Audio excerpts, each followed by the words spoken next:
Que el Señor los bendiga ricamente, queridos hermanos. Gracias a Dios por este tiempo que nos da el Señor para poder estar conectados, estar juntos, alabando al Señor, mirando su palabra, orando, clamando a Él por todas las necesidades. Que la gracia del Señor pueda estar bendiciendo esta reunión y que el Señor sea glorificado en todo lo que hagamos. Amén, gloria al Señor. Que Dios los bendiga, queridos hermanos. Muy agradecidos a Dios que nos permite en esta noche estar nuevamente en este lugar para poder celebrar nuestra reunión, para poder compartir las alabanzas, la palabra del Señor y todo lo hermoso y maravilloso que el Señor tenga para darnos en esta noche. Estamos muy agradecidos porque hasta aquí Él nos ayudó y su diestra nos ha sostenido. Vamos a comenzar alabando al Señor, todos unidos, cantando, dándole gloria al Señor, elevando nuestras voces para darle la gloria a Dios y darle las gracias por todo lo que Él hace en nuestras vidas. Amén.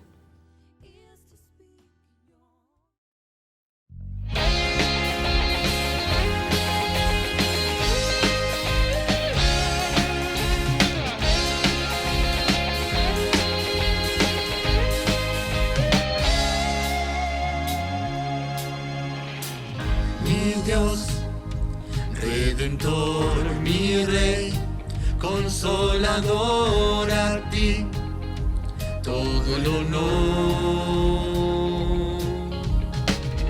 Es paz a mi ser, la luz en mi amanecer, a ti todo el honor. Tú eres mi todo. Cantaré con todo el corazón, cantaré con todo lo que soy, cantaré por siempre mi Señor. Tú eres mi todo, cantaré con todo el corazón, cantaré con todo lo que soy, cantaré por siempre mi Señor. Tú eres mi todo.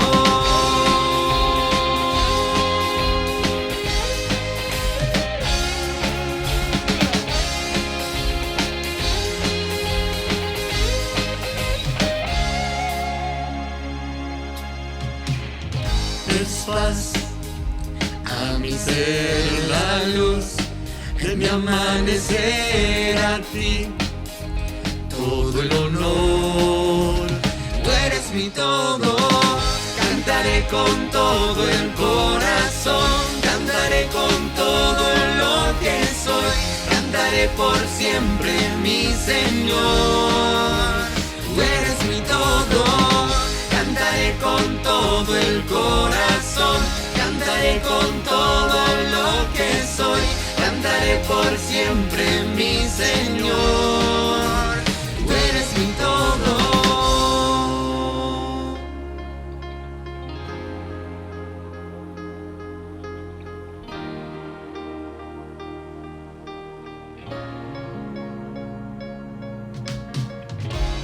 Mi Jesús, por ti siempre viviré y por siempre cantaré.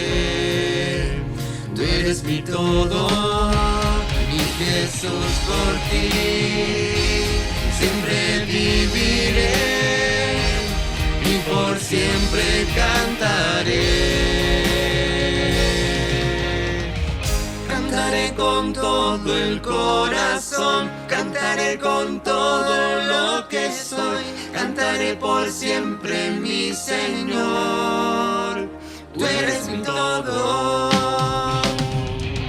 Cantaré con todo el corazón, cantaré con todo lo que soy, cantaré por siempre mi Señor. Tú eres mi todo.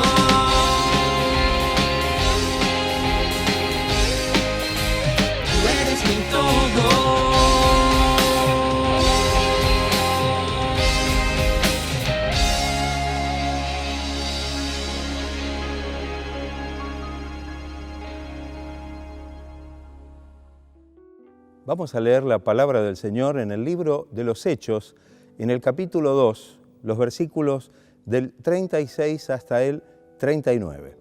Dice así la palabra del Señor. Sepa pues ciertísimamente toda la casa de Israel que a este Jesús que vosotros crucificasteis, Dios le ha hecho Señor y Cristo.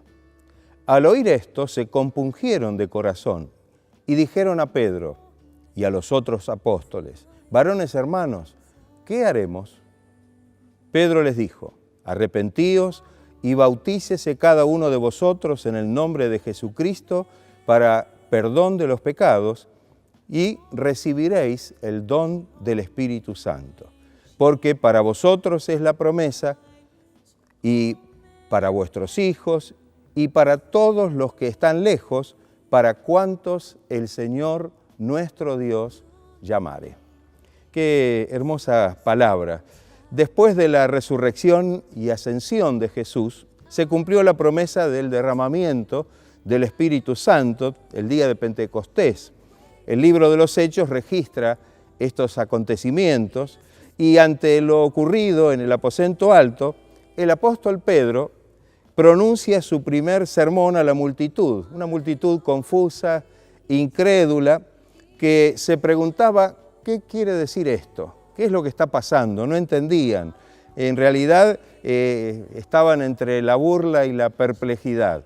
Esta era la actitud de toda esa multitud que se había reunido en torno al aposento alto y que habían sido realmente como espectadores de esa hermosa experiencia del Pentecostés.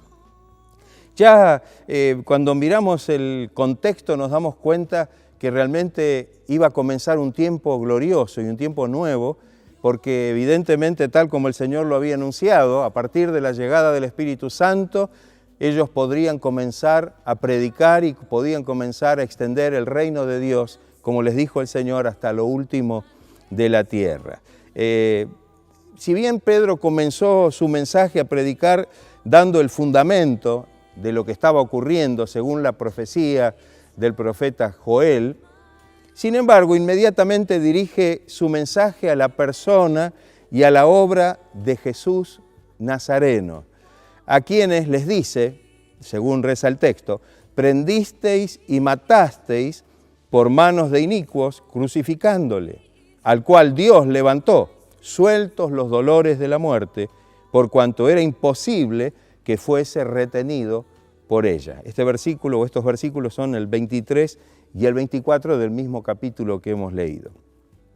Ya finalizando la prédica, ya finalizando su mensaje, tenemos que Pedro se dirige de una manera muy vigorosa a la multitud y le dice lo siguiente: sepa pues certísimamente toda la casa de Israel, es decir, todo el pueblo de Israel, que a este Jesús que vosotros crucificasteis, Dios le ha hecho Señor y Cristo.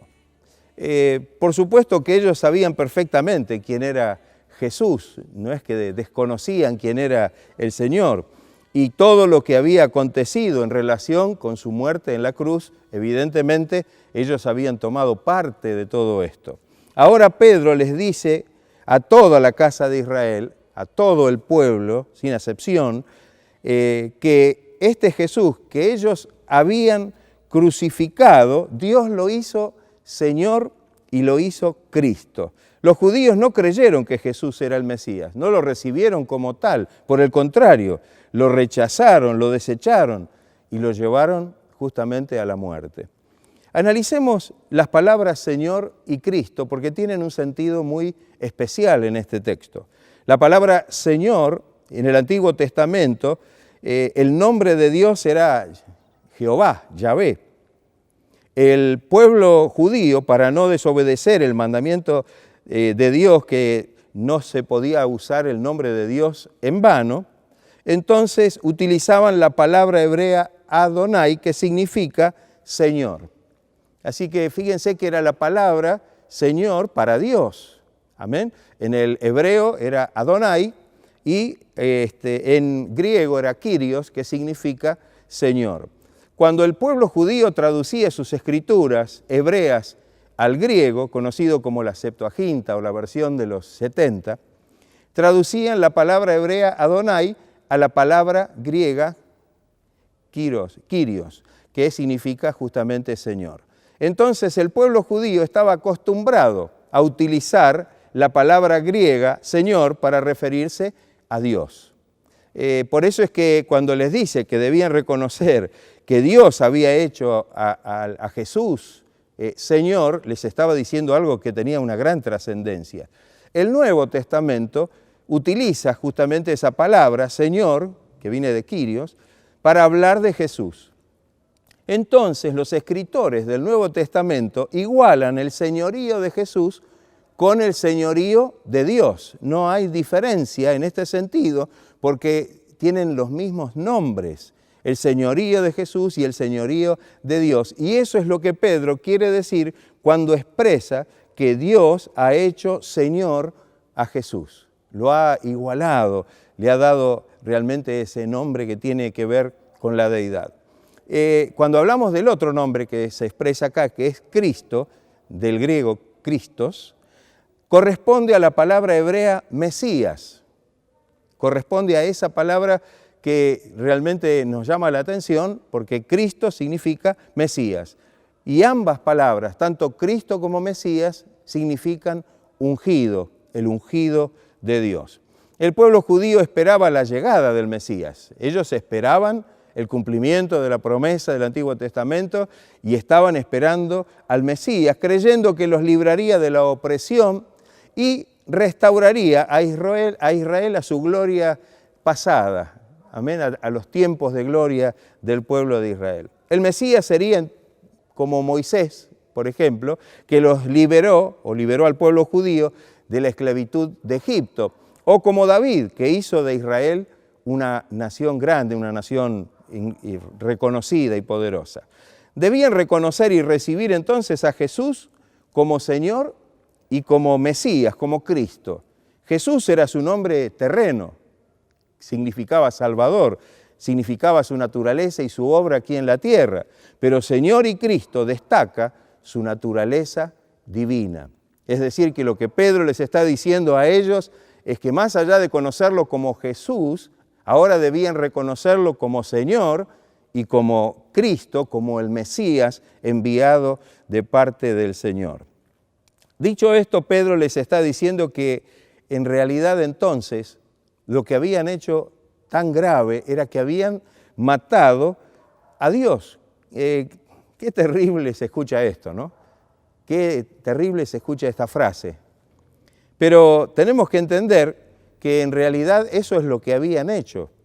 Poco después Pedro en otro texto dice, matasteis al autor de la vida, a quien Dios ha resucitado de los muertos.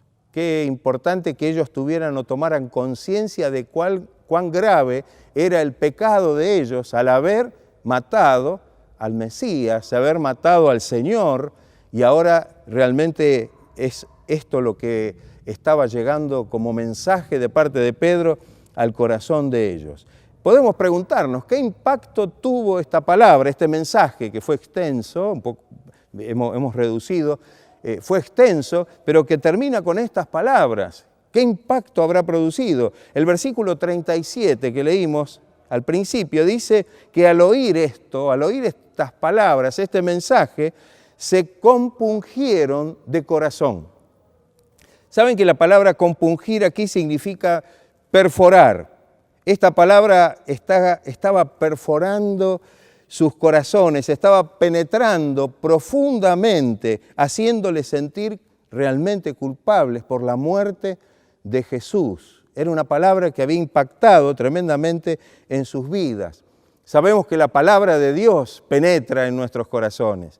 Hay un texto muy conocido en Hebreos capítulo 4, versículo 12, que dice, porque la palabra de Dios es viva y eficaz y más cortante que toda espada de dos filos y penetra hasta partir el alma y el espíritu, las coyunturas y los tuétanos, y discierne los pensamientos y las intenciones del corazón.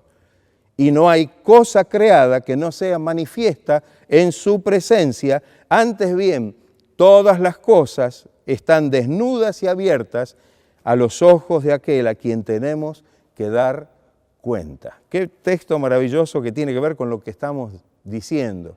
Esta palabra que es de doble filo ha penetrado, ha perforado esos corazones endurecidos que llevaron a Cristo a la cruz y ahora habían producido justamente esta reacción. El Evangelio revela nuestra culpa como también el justo juicio de Dios.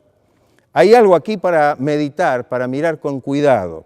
¿Los judíos prendieron y mataron literalmente a Jesús? Si pensamos por un momento, tenemos que decir que no. Fueron los romanos que prendieron a Jesús y luego lo juzgaron y después lo llevaron y lo clavaron en la cruz, dándole muerte. Esto es una realidad. Sin embargo, el apóstol Pedro les dice a ellos, en el versículo 36, a quien vosotros crucificasteis. Recién dijimos que literalmente ellos no crucificaron al Señor, pero sí por causa de ellos fue crucificado y murió allí sobre la cruz. Es un terrible pecado el que ellos cometieron delante de la presencia de Dios.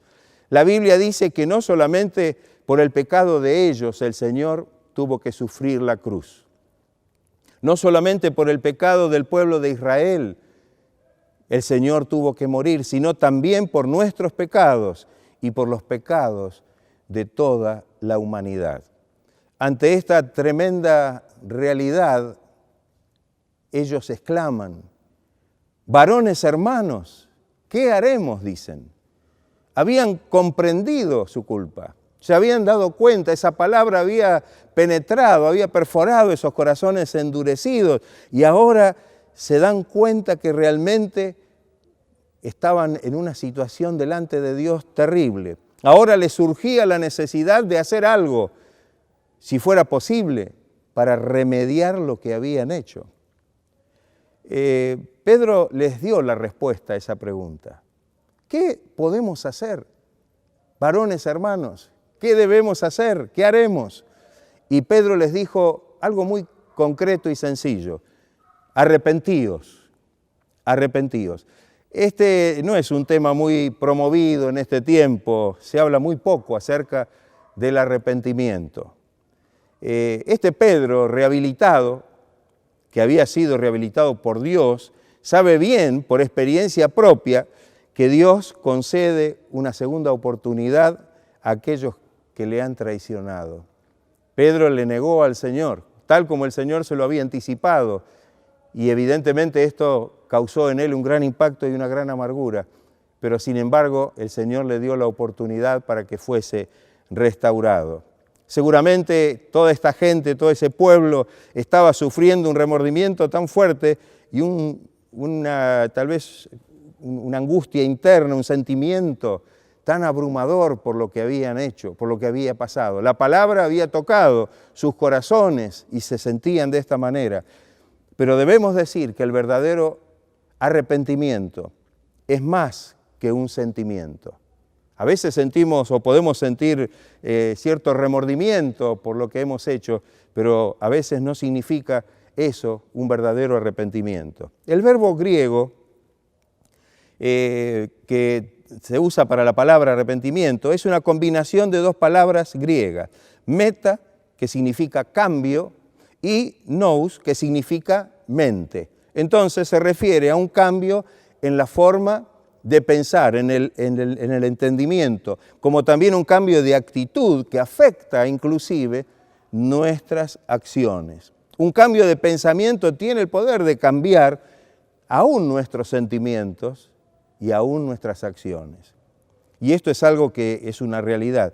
Y esto es lo que Pedro les pide a estos de la casa de Israel, aquellos que habitaban en Jerusalén, que se arrepientan de su pecado, que puedan realmente tomar en cuenta que lo que ahora debían hacer era arrepentirse del pecado y que pudieran porque habían rechazado a Dios, habían rechazado al Mesías enviado de Dios, y que se vuelvan de esa actitud, de esa manera de pensar y que repudien ese rechazo del Mesías y reciban ahora a Cristo en sus corazones, que lo abran de par en par para que el Señor pueda morar en sus vidas. Aún así, debemos decir también que el verdadero arrepentimiento es más que un cambio de mente o de manera de pensar. En el versículo 38, la Biblia dice aquí, y bautícese cada uno de vosotros en el nombre de Jesucristo.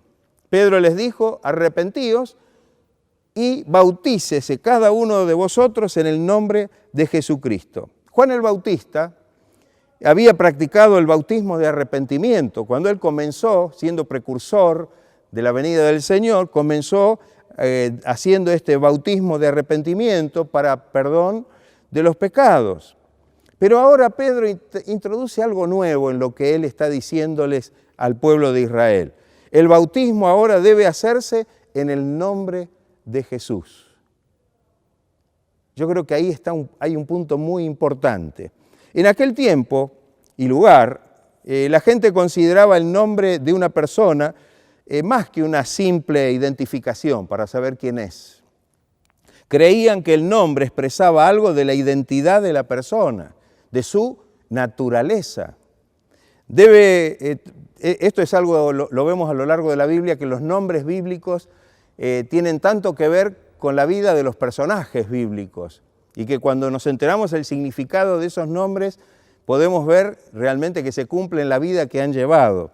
Ser bautizado entonces en el nombre de Jesucristo es identificarse con Jesucristo en su muerte y en su resurrección. Hay un texto que creo que conocemos mucho, que es Romanos capítulo 6, los versículos 4 y 5, que dicen así, porque somos sepultados juntamente con Él, con Cristo, para muerte por el bautismo, a fin de que como Cristo resucitó de los muertos por la gloria del Padre, así también nosotros andemos en vida nueva. Porque si fuimos plantados juntamente con Él en la semejanza de su muerte, así también lo seremos en la de su resurrección. ¿Qué le parece? Por eso que es más que un sentimiento y es más que un cambio de mente o de manera de pensar.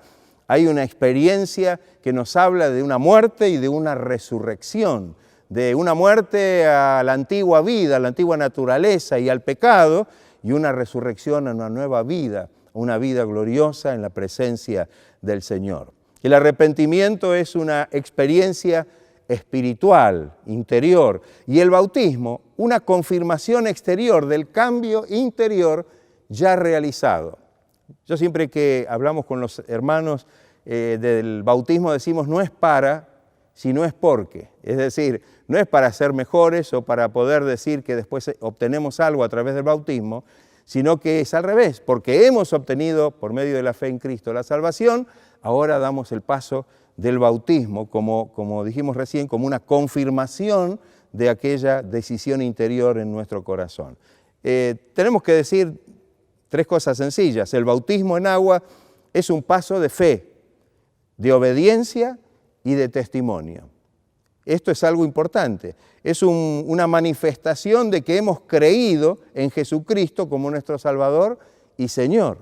No nos bautizamos para creer, sino que nos bautizamos porque hemos creído en el Señor y por eso es una manifestación de fe. Segundo, la segunda cosa que mencionamos es una manifestación de obediencia porque es una ordenanza del Señor. Es algo que el Señor lo ordenó a los creyentes y a la iglesia. Sabemos que como iglesia tenemos dos ordenanzas muy claras del Señor, que son la cena del Señor, conmemorando la última cena de los apóstoles con sus discípulos, en recuerdo de su muerte en la cruz, y también el bautismo en agua. Entonces, fíjense que tiene su importancia. Es también una manifestación de obediencia a lo que Dios o lo que Jesús ordenó. Y es un testimonio público de que hemos decidido seguir a Cristo. Como dice ese hermoso himno que a veces cantamos, dejo el mundo y sigo a Cristo. El bautismo no nos salva, el bautismo no provee ninguna bendición espiritual por el hecho de hacerlo, sino que es una confirmación exterior y un testimonio público de que hemos recibido ya esa bendición interior, esa bendición que es la salvación y que es la nueva vida. Dice también el texto que bautícese cada uno en el nombre de Jesucristo, y también dice para perdón de los pecados. El arrepentimiento verdadero, como una manifestación de fe, es fundamental en nuestra vida para alcanzar el perdón de nuestros pecados, pues sin arrepentimiento no hay perdón. Siempre decimos que lo que abre la llave del perdón es el arrepentimiento, de tal manera que lo fundamental es poder arrepentirnos delante del Señor. De alguna manera esto es lo que debemos tomar en cuenta en nuestra vida. Y dice, el versículo completa diciendo, y recibiréis el don del Espíritu Santo. Es decir, fíjese, ¿no? Habla de arrepentirse, habla de bautizarse y habla de poder recibir el don del Espíritu Santo. La recepción del Espíritu Santo forma parte de nuestra experiencia de conversión. Algunos dicen, bueno, no, tal vez tengo que tener cierta madurez para recibir el Espíritu Santo, o cierto conocimiento, no. Esto, la Biblia es clara y en el texto que lo estamos leyendo en el libro de los Hechos, nos confirma que la recepción del Espíritu Santo en nuestra vida forma parte de la experiencia de nuestra conversión. Hay un texto que podemos recordar en el libro de los Hechos, capítulo 19, versículos 1 y 2, cuando Pablo se encuentra, dice, aconteció que entre tanto que Apolos estaba en Corinto, Pablo, después de recorrer las regiones superiores, vino a Éfeso y hallando a ciertos discípulos, es decir, que habían creído en el Evangelio, que habían creído en el mensaje, miren la pregunta que les hizo. Les dijo, ¿recibisteis el Espíritu Santo cuando creísteis? ¿Recibieron el Espíritu cuando creyeron? Es parte integral de nuestra conversión y esto debemos buscarlo de corazón. El Señor está dispuesto a bendecirnos. En el versículo siguiente del libro de los Hechos, Pedro les dice, porque para vosotros es la promesa. Es decir, para todos los que estaban ahí, era una multitud que había allí reunida escuchando este mensaje. Y les dice, y para vuestros hijos, no habla solamente para los hijos en forma literal, sino para toda su descendencia, es decir, para aquellos que vienen detrás nuestro, para ellos también, sin límite de tiempo. Y para todos los que están lejos, y tal vez esto podemos aplicarlo a aquellos que viven en otras latitudes del mundo, que viven en otros lugares. Fíjense que el Evangelio, el Señor dijo que tiene que llegar hasta lo último de la tierra, tiene que llegar hasta el último rincón de la tierra. Entonces, qué importante que esto sea algo que tenga esa amplitud, ¿no?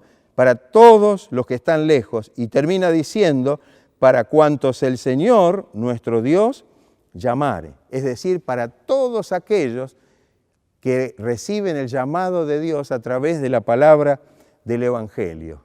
Yo diría, eso es todos, porque el mensaje del Evangelio es para toda criatura, amén, es para toda persona. Qué precioso esto que podamos recibir esta bendición. El Espíritu Santo, quizá para terminar, tenemos que decir que provee fundamentalmente dentro de la gran obra y la multiforma de la obra del Espíritu Santo en nuestra vida, podemos decir que hay tres cosas fundamentales. Primero, es una presencia divina en nuestro interior.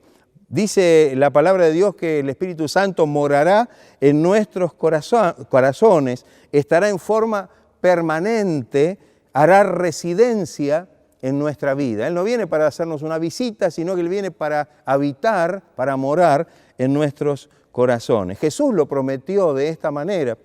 En el Evangelio de Juan, capítulo 14, versículo 17, dice, el Espíritu de verdad, al cual el mundo no puede recibir, porque no le ve ni le conoce, pero vosotros le conocéis, porque mora con vosotros y estará en vosotros, es decir, en nuestro interior. En 1 Corintios 3:16, por supuesto, el apóstol Pablo dice, ¿no sabéis que sois templos de Dios y que el Espíritu de Dios mora en vosotros?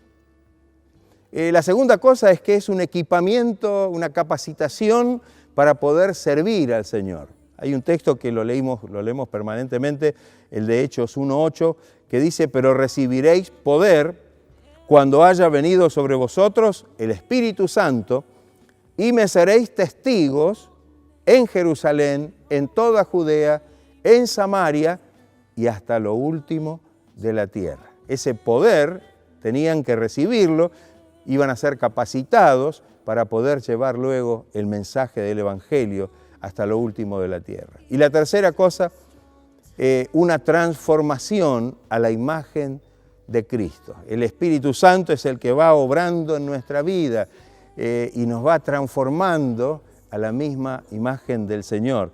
Hay un texto muy hermoso en la segunda carta a los Corintios, capítulo 3, versículo 18, dice: por tanto, nosotros todos, mirando a cara descubierta como en un espejo la gloria del Señor, somos transformados de gloria en la misma imagen como por el Espíritu del Señor. Qué hermoso que podamos recibir esta bendición tan grande, que podamos notar que realmente el Señor verdaderamente quiere obrar en nuestra vida, que el Señor quiere que nosotros podamos, atravesar este proceso que habla de un verdadero y genuino proceso de conversión, para que podamos disfrutar luego de toda la bendición que Dios tiene para nuestras vidas. Los versículos finales de este pasaje que hemos leído dice que los que recibieron la palabra del Señor fueron bautizados y mire, se añadieron aquel día como 3.000 personas. Mire el impacto de la palabra de Dios, el impacto de la palabra del Señor, que en una sola prédica, en un solo día, 3.000 almas fueron realmente convertidas, se entregaron al Señor y perseveraban, dice, en la doctrina de los apóstoles, en la comunión unos con otros, en el partimiento del pan y en las oraciones. Qué hermoso que podamos realmente ser parte de esta bendición. Muchas veces decimos, ¿quién pudiera haber estado en la iglesia primitiva?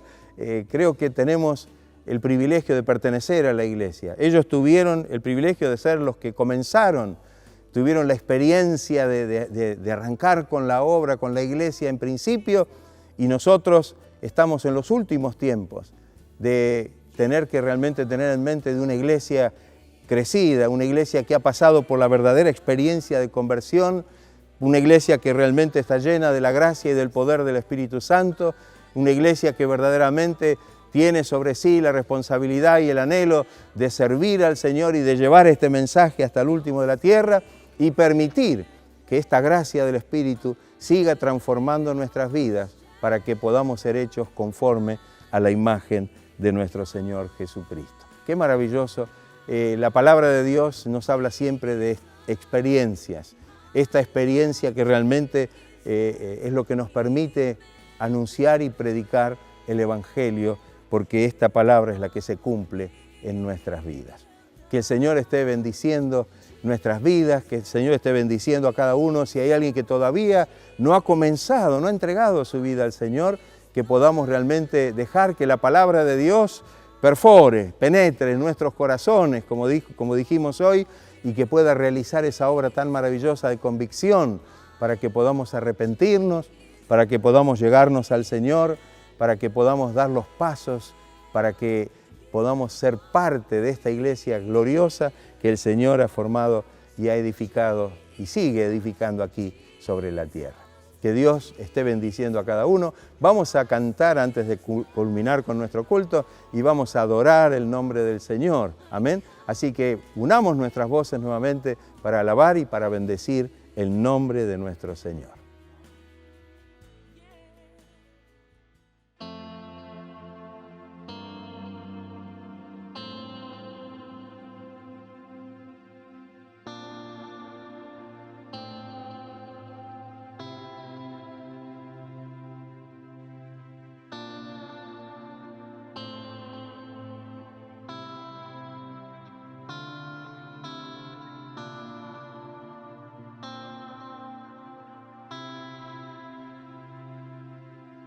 El centro de todo eres Jesús,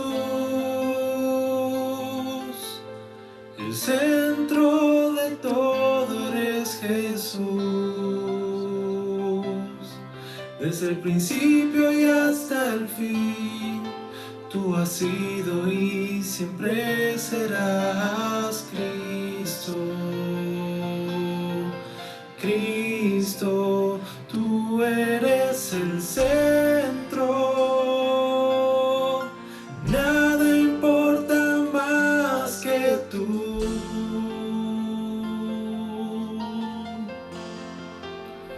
Todo el universo gira en pos de ti, Jesús, de ti, Jesús. El centro eres solo tú.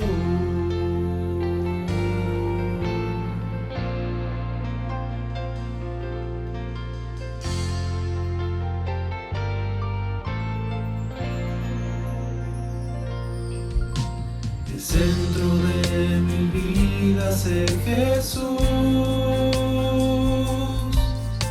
El centro de mi vida es Jesús. Desde el principio y hasta el fin, tú has sido y siempre serás Cristo. Cristo, tú eres el centro.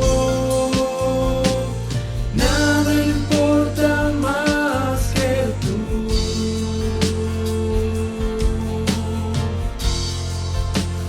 Todo el universo gira en pos de ti, Jesús, de ti, Jesús. Tú eres el centro. Nada importa más que tú.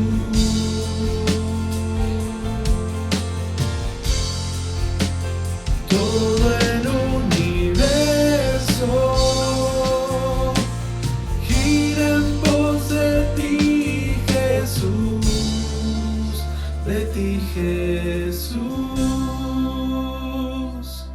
De mi ser hasta el cielo, Cristo es el centro. Mi vida eres tú, si mi vida eres tú. De mi ser hasta el cielo, Cristo es el centro. Mi vida eres tú, si mi vida eres tú. De mi ser hasta el cielo, Cristo es el centro. Mi vida eres tú, si mi vida eres tú. De mi ser hasta el cielo, Cristo es el centro. Mi vida eres tú, si mi vida eres tú.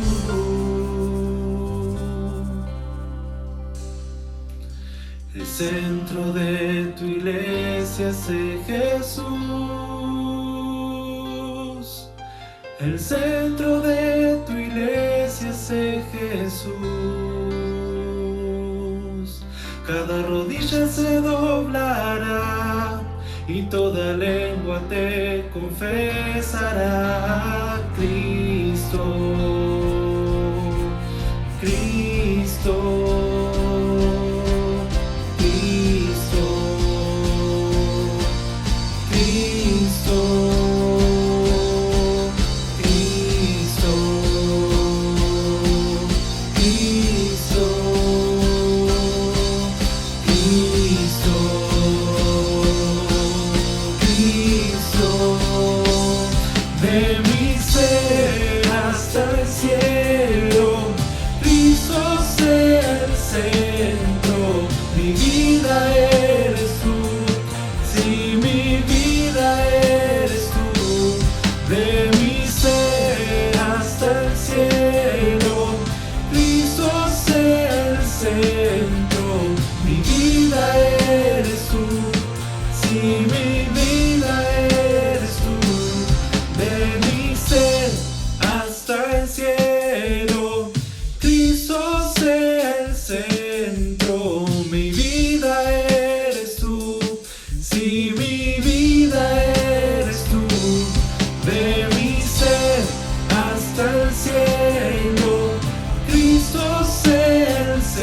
centro, mi vida eres tú. Si mi vida eres tú, de mi ser hasta el cielo, Cristo es el centro, mi vida eres tú. Si mi vida eres tú.